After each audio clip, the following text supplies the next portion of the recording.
Hello there guys, what is going on? Daniel Childs back here again for another edition of Let's Talk Chelsea. Hope you're doing well and keeping safe. This edition is going to kind of be looking at Liverpool. I'll reflect on that game, give you some of my key takeaways regarding some player performances, and then we'll move into the new manager search. Who were the front runners? A mental situation where Frank Lampard could return as a caretaker. I'll give you my thoughts on that as well. Before we do, turn on those notifications on YouTube. If you're new to the channel, want to see more Chelsea content covering who is going to be Chelsea's next head coach and of course the rest of this season with the Champions League tie against Real Madrid coming up next week. If you are listening on the podcast, thank you so much for tuning in. Son of Chelsea is a part of the 90 Min podcast network. I'm going to start, and I don't want to spend too long because it was a 0-0 at the end of the day on last night's game against Liverpool. I was at the game. It could have been worse, but could have been a lot better. Chelsea deserved to win, or Chelsea created the chances to win. They absolutely dominated Liverpool. Liverpool weren't really in the game, and I think that says a lot about how poor Liverpool are this season, but they got away with it because Chelsea are very helpful in that aspect of not finishing their chances. The XG says as much. We created over 2.43 or something like that. Ridiculous in the game compared to Liverpool, and so many big chances, but it's the story of Chelsea, isn't it? And that kind of just screaming in front of you once again of how important it is that this summer Chelsea attempt to rectify that problem. I want to speak about four players quickly. Kai Havertz, Joao Felix, Mateo Kovacic and N'Golo Kante. Three of those are kind of negative. One of those is positive. If you watch the game, quite obvious where they're going to fall, to be honest. Firstly, it's Kai Havertz because he came in for a lot of criticism last night. I don't think unfairly. I don't think he had a good performance. And again, the discussion over his Chelsea future, I think, is very relevant. I have been someone who's been very critical of Kai Havertz. I do think the Kai Havertz project, if you want to call it that, has kind of failed at this point. Just in a sense of how many more seasons, how much longer are we going to go having the same conversation about Kai Havertz? I don't know how much energy I've got left for it at this point. And, you know, you got to think that this has been a decent chunk of time now we've been watching Kai Havertz in a Chelsea shirt. And, you know, I know that there have been extenuating circumstances that a better structure of club, a more settled system, you know, a coach that would have given him a role that was more suitable to his attributes, maybe a better league, better suited league. That could be some of the analysis that's done in the end if Kai Havertz does return to the Bundesliga this summer. But I just am a little bit tired of watching Havertz, you know, go through these brief purple patches where he looks like a really, really good player, but then spends a majority of the season not looking like that and not looking effective. And we try him in different positions and there doesn't seem to be that much uptick. And I just feel with Kai Havertz, he gets a lot of great opportunities and he gets a lot of opportunities on the pitch that I feel players maybe from the academy or other players wouldn't get those opportunities to prove themselves and then fail to impress. And Havertz, it was a below average performance, but it wasn't exactly an anomaly, that performance last night, where he gets, you know, physically he's not good enough to hold up the ball and be a real presence in the box like he can be sometimes. And in front of goal, he's just not decisive enough. He's not ruthless enough. He seems to have this thing where he has to chip or place the ball as delicately as possible. Very rarely do you see him whack a ball. And it's not the case that you have to smash a ball as hard as you can every time. There is a time and a place for a delicate finish, and sometimes it looks wonderful when it comes off. But it's just not playing with the averages. I think at times I want to see Kai Havertz put his foot through the ball in front of goal. And I think it shows a lack of edge. It shows a lack of maybe decisiveness. I think Daniel Sturridge did a lot of good analysis for Sky Sports in terms of the psychology of a striker when they get one-on-one with the goalkeeper, of kind of the picture in their head. Definitely suggest go and find it. It's on Sky Sports. I think Sky Sports Football or something. You can definitely go and check it out. And I just feel for Kai, whether we keep him or not, we have to sign a new striker. But I just wonder how long it is until we kind of have a serious conversation whether it's worth persisting with him any longer. Because if these performances persist for another season, are you just wasting time at this point? And you can actually recoup a decent fee and invest it on someone else who is actually going to be more consistent and more effective over the course of a season rather than 3 to 4 games, which can be important games, but we're not going to be in the Champions League next season very likely. And that's when he seems to have his best performances. Joao Felix is another one. And it's just a question. He can be a very entertaining player to watch. But my question is, if that entertaining part of his game doesn't actually lead to a productive end and actually improve Chelsea's attack, what is the point in having him in the team? I know that sounds harsh, but my concern with Joao Felix is we have a Kovacic just further up the pitch, where aesthetically he looks very nice, but he doesn't have the end product. He doesn't play the passes he's supposed to. He has a lack of execution. Decision making isn't always the best. And if you're going to rely on him that much, is that actually a flaw in your team?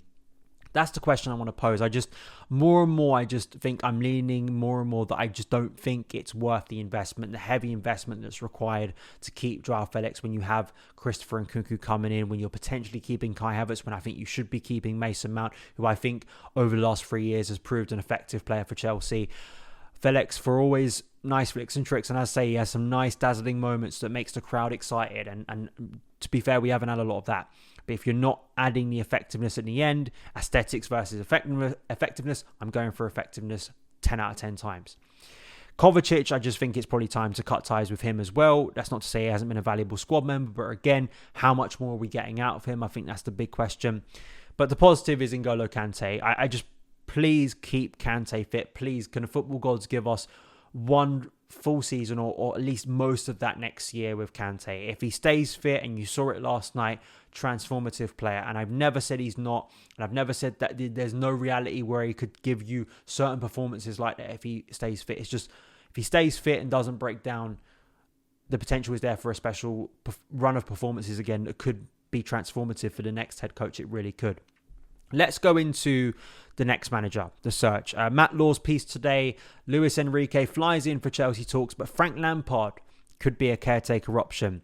Enrique has flown to London. This has been reported by several people as Chelsea are stepping talks over their next head coach, but the club have not yet ruled out appointing a more experienced caretaker until the end of the season if their preferred permanent candidate does not want to jump straight into the hot seat.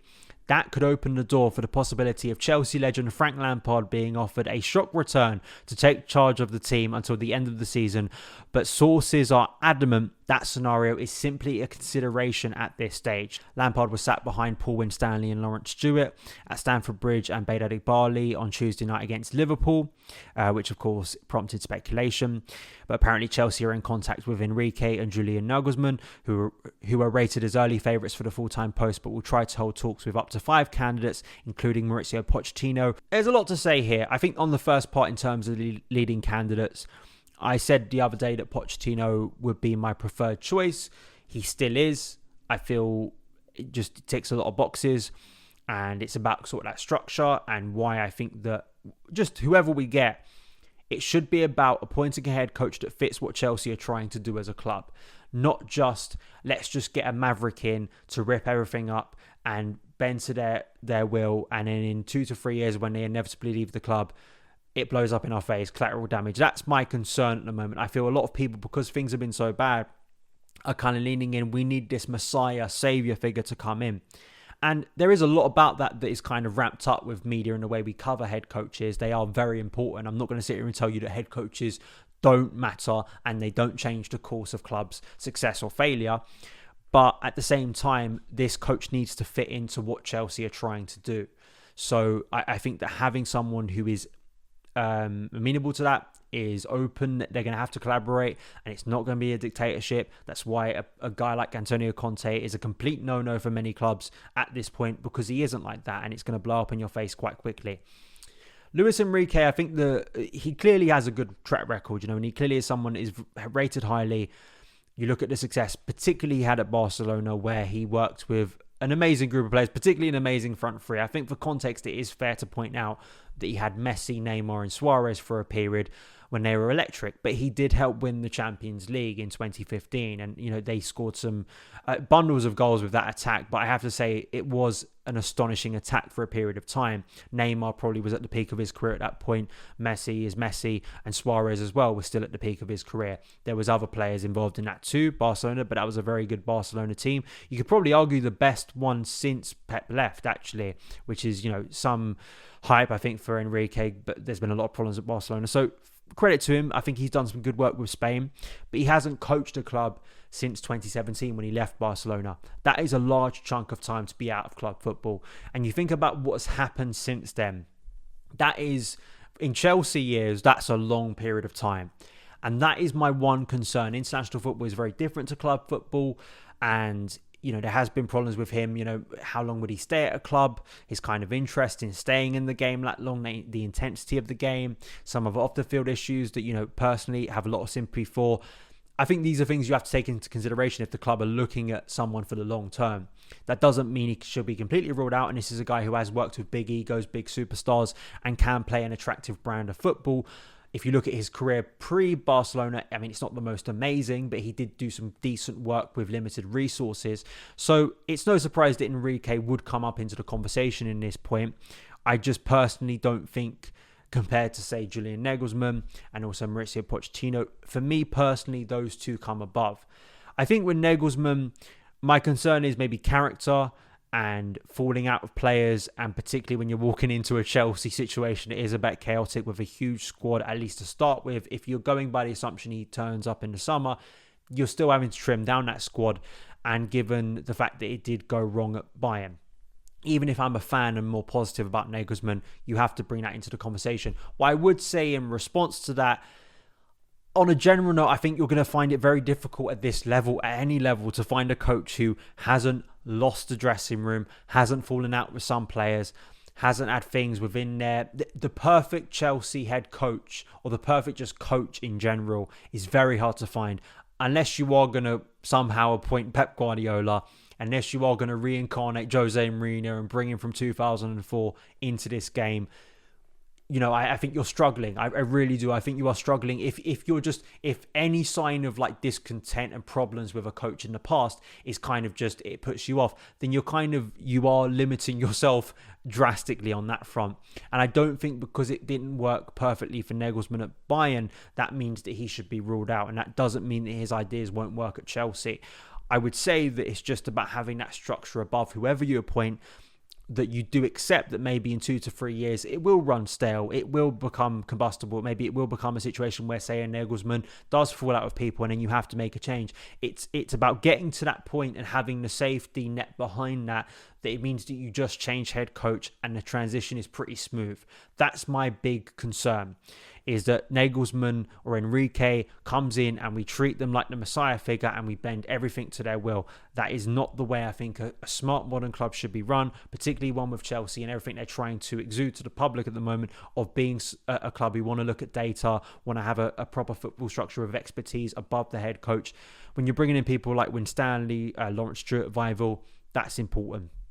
But I feel with Nagelsmann, he does have a track record of getting results at different levels, and pretty recently as well. It's not like with Enrique, it's taken a while. Even you say Pochettino, the last time he managed in the Premier League was 2019.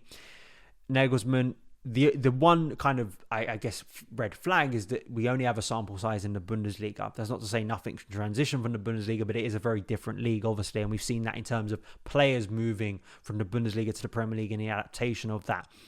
But when you look at what he did at Hoffenheim, he was a very young coach, one of the youngest in Bundesliga history to take over at that point. Saved them from relegation within a year, had them qualifying for the Champions League. The year after that, they were in the top 4 in the Bundesliga and got into the Champions League group stage.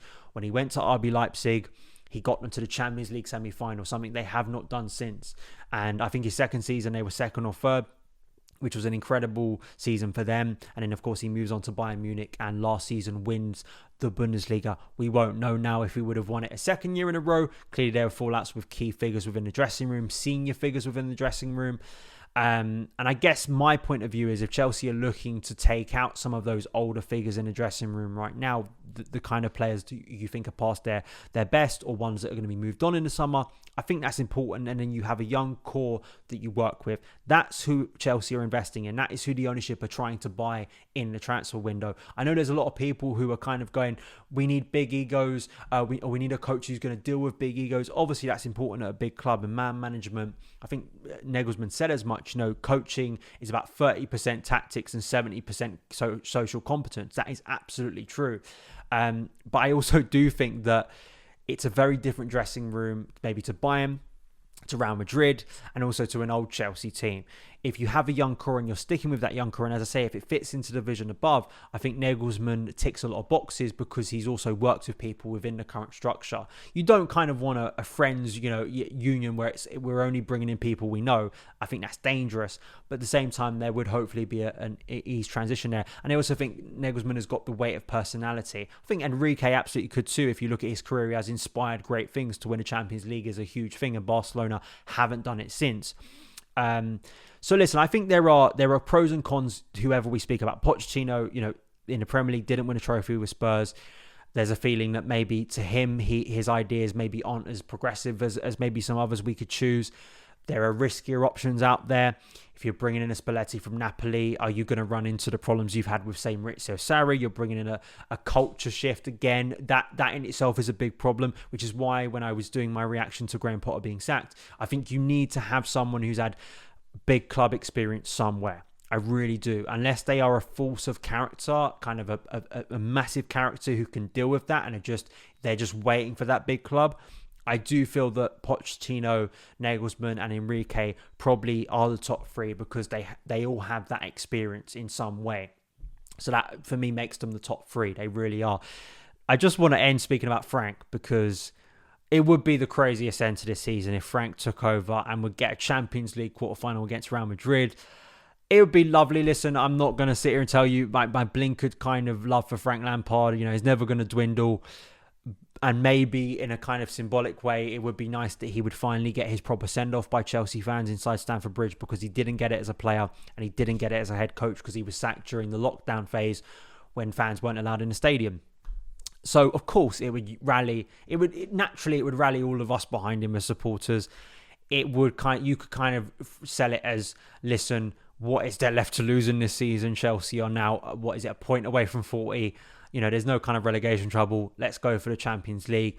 I still kind of think it's a little bit chaotic and comedy-esque. It is kind of a little bit fantasy football. That's not to say Frank in the dugout and Frank being in and around Chelsea, isn't something that kind of warms my heart. But listen, I think that there is maybe a smarter option here, and preferably it would be getting someone in soon to kind of end this limbo phase and to really give them that time to work with the team, analyse the team in the remaining games of the season. If you could convince a Nagelsmann, Enrique, Pochettino to arrive in the next few weeks, sure, it's a kind of weird situation that they only have a brief period until the end of the season, but at least they can assess who they want, who they don't want, get their feet under the table, maybe a little bit of an extended pre-season, because we know how pre-seasons can be sometimes a little bit awkward, particularly with the amount of upheaval that is likely to happen again over the summer with trying to sell players and trying to bring them in. Those are my thoughts. Listen, I think that it's a really interesting time for Chelsea. I feel that in terms of getting this decision right, I'd rather them take longer and think about it and think about the pros and cons and think about what they want and think about the lessons they've learned from what went wrong with Graham Potter. I think it's good that Enrique and Nagelsmann are two of the top ones because these are guys that have had top club experience now and have worked within that environment and probably have the mentality and the personality to deal with a lot of that.